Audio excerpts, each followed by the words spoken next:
Okay, so we've got a proof question here. So it's going to be important that your algebra is clear and each stage is written out clearly. So prove that the sum of the squares of two consecutive odd positive integers. So we're going to define an odd integer as 2n plus 1 or 2n minus 1. They're the most common ways of defining an odd number. If I need two consecutive odd integers, that's going to be, 13, 15, 21, 23.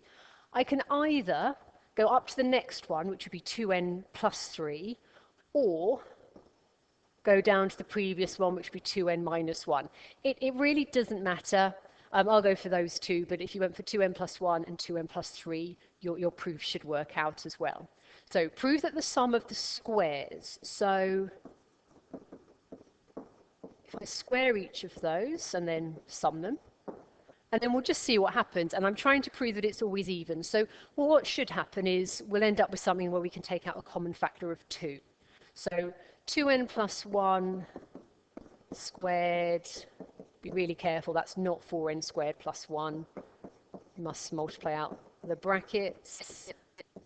Okay, so that's going to be 4n squared plus 2n plus 2n plus 1 times 1. And this one is going to be 4n squared minus 2n minus another 2n. And then minus 1 times minus 1 will also give me plus 1.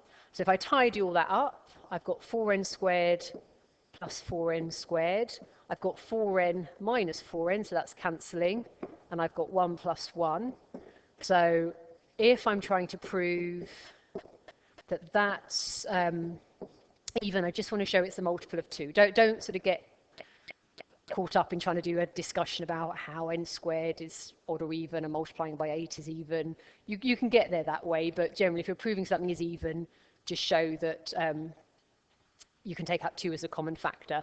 And then if it's a proof, always just write a conclusion to say you've shown what you were looking for. So I could put, so 2 is a factor of 8n squared plus 2, therefore, and it's a bit of a faff, but I would actually just rewrite out the proof. So the sum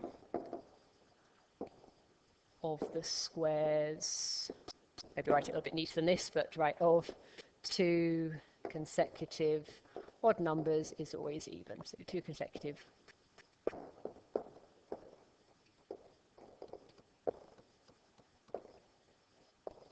Okay, it's probably a bit over the top there, but I'd hate to lose a mark in an exam just for not quite writing the full conclusion.